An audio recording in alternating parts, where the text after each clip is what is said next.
Karena kalian semangat, saya harus semangat.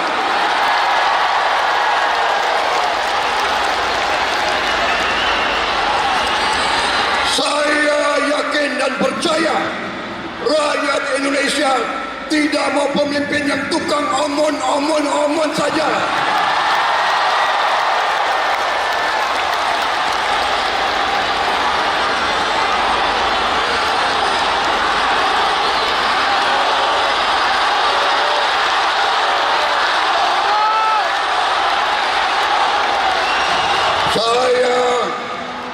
Saya percaya rakyat Indonesia menghendaki pemimpin yang jujur, yang lurus,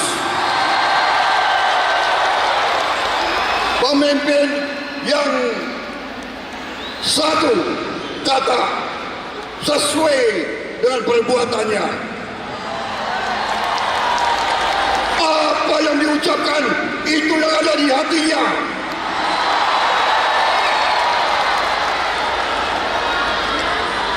Bukan orang yang menganggap dirinya pintar tapi hatinya tidak jelas.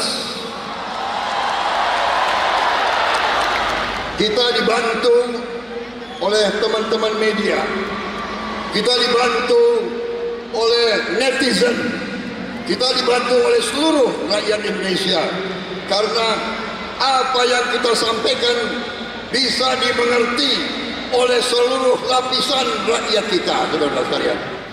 Download Tribun X sekarang, menghadirkan lokal menjadi Indonesia.